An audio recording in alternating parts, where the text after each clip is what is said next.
Je m'appelle Emily. J'ai 31 ans et ce que je m'apprête à avouer vit en moi comme une blessure silencieuse. Vous est-il déjà arrivé de regarder votre propre vie sans la reconnaître? Tout a commencé le jour où j'ai compris que la vie que j'avais construite n'était pas celle que mon cœur désirait vraiment. Quand j'ai épousé Jason, mon amour d'université, je croyais que nous étions inébranlables. Il était le genre d'homme que l'on admire, calme, posé, fiable, celui qui n'oublie jamais un anniversaire, qui s'assure que les factures sont payées et que la maison reste debout malgré toutes les tempêtes. Pendant des années, je me suis dit que c'était ça, l'amour, la constance, la fiabilité, le confort. Mais quelque part en chemin, le confort est devenu silence. Nos rires se sont éteints, remplacés par des emplois du temps et des soirées polies.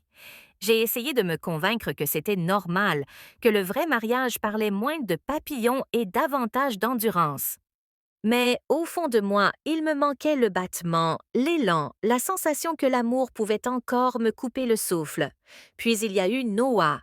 Il n'était pas un étranger, c'était le plus proche ami de Jason, quelqu'un qui faisait partie de nos vies depuis des années. Et pourtant, soudain, il était différent. Il dégageait une énergie qui remplissait chaque espace où il entrait, une énergie qui rendait tout un peu plus vivant.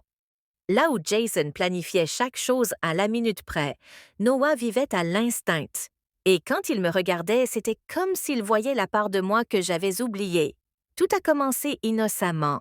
Des plaisanteries partagées, des regards rapides, des conversations qui s'étiraient plus longtemps qu'elles n'auraient dû. Je me disais que c'était sans danger, mais peu à peu nos mots sont devenus chargés, nos silences passent étaient plus lourds. Chaque fois qu'il passait, mon cœur me trahissait, s'emballant d'une manière que je ne pouvais pas contrôler. Mais que se passe-t-il lorsqu'un seul instant change tout? Un soir, alors que Jason était en déplacement, la frontière entre l'amitié et autre chose a disparu. Un regard s'est attardé, un souffle s'est suspendu, et dans cet instant unique, l'air était électrique, dangereux. J'aurais pu reculer, j'aurais dû, mais je ne l'ai pas fait. Quand cela s'est produit, ce n'était pas seulement du désir, c'était une libération.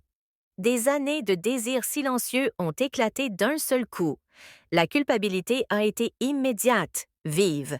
Mais en dessous, il y avait quelque chose que je ne pouvais pas nier, une part de moi qui s'éveillait après des années de sommeil. Après coup, je me suis regardée dans le miroir, cherchant la femme que j'étais avant cette nuit-là. Elle avait disparu. Celle qui me faisait face était à la fois terrifiée et vivante. Je me suis dit que c'était une erreur, que je pouvais l'enterrer sous le silence.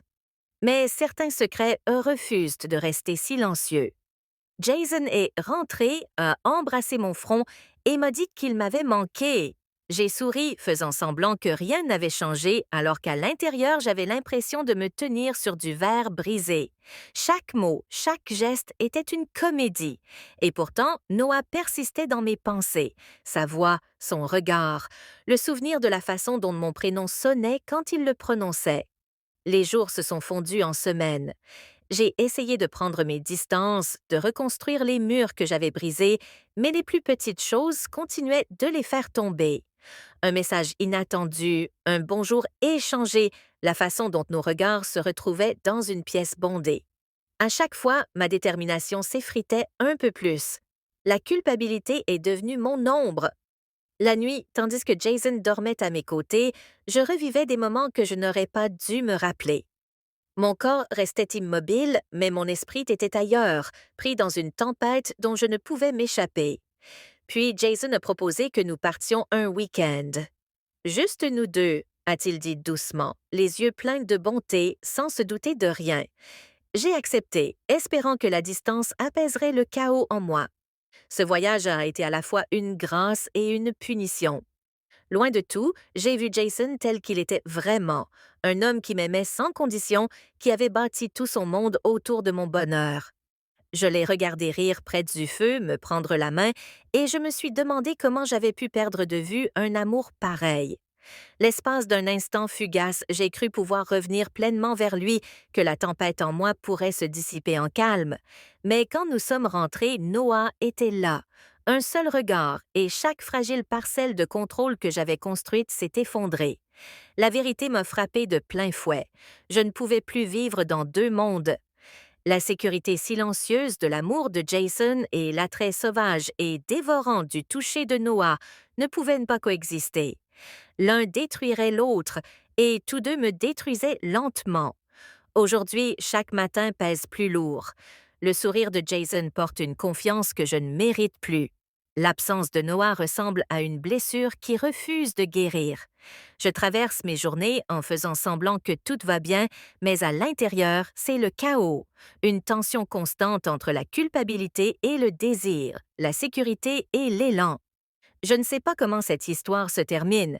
Peut-être que la vérité éclatera et réduira tout en miettes.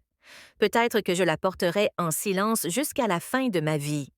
Tout ce que je sais, c'est que ce que j'ai ressenti avec Noah était réel, brut et effrayant, mais réel. Et parfois, les choses qui nous ruinent sont les mêmes que celles qui nous rappellent que nous sommes encore en vie. Maintenant, des bougies, mon vin préféré, la chanson de notre mariage en fond sonore. Mais pendant qu'il parlait, je n'entendais qu'Adam. Sa voix, son rire, ces mots qui résonnaient dans ma tête. Tu mérites plus, Rachel.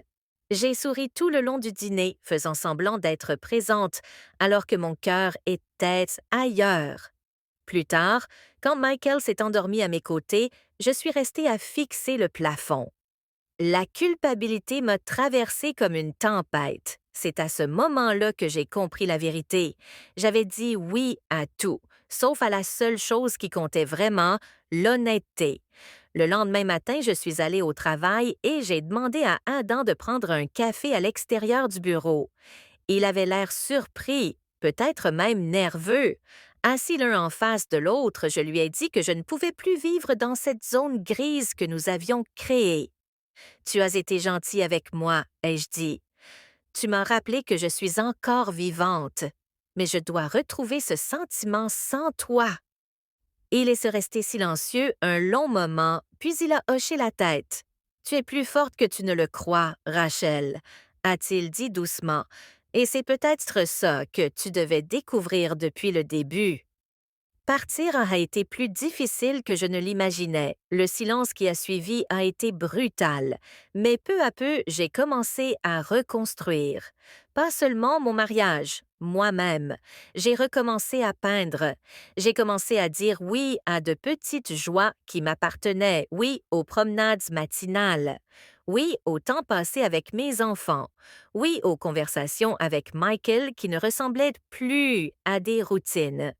Finalement, j'ai dit la vérité à Michael, pas au sujet d'Adam précisément, mais sur ce vide que je ressentais. Il ne l'a pas bien pris. Il y a eu des disputes, des larmes, de longues nuits de silence. Mais petit à petit, nous avons retrouvé notre chemin. Il a recommencé à être présent, vraiment présente, et moi, j'ai appris à lui pardonner et à me pardonner.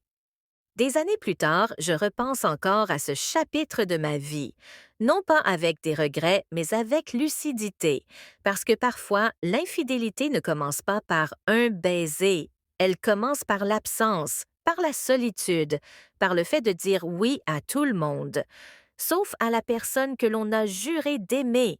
J'ai dit oui à tout parce que j'avais peur de dire non au vide dans mon cœur. Mais j'ai appris une chose d'essentielle. Le véritable amour n'est pas d'être toujours heureux. C'est faire face à la vérité, même quand elle fait mal, et choisir de reconstruire plutôt que de fuir.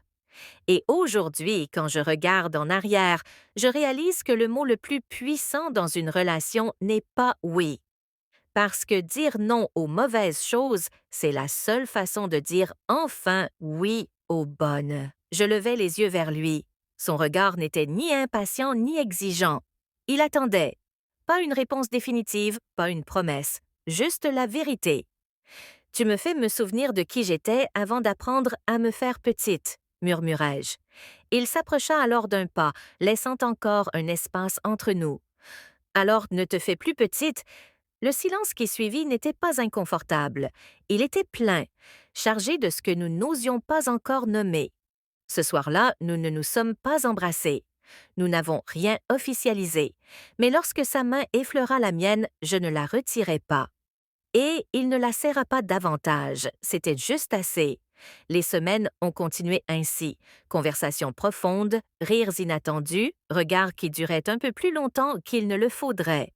Au bureau, je restais professionnelle. Avec Greg, rien n'avait changé.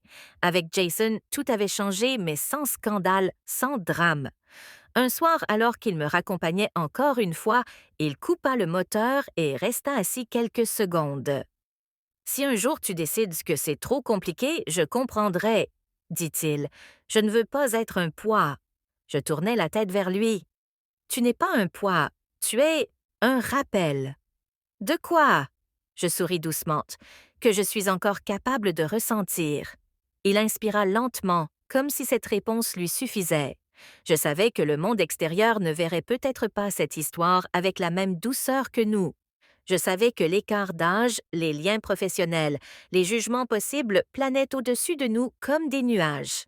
Mais je savais aussi que ce que je ressentais n'était ni frivole ni naïf. C'était honnête. Et pour la première fois depuis longtemps, je n'avais pas envie de fuir ce que mon cœur murmurait. Peut-être que cette histoire ne durerait pas toute une vie.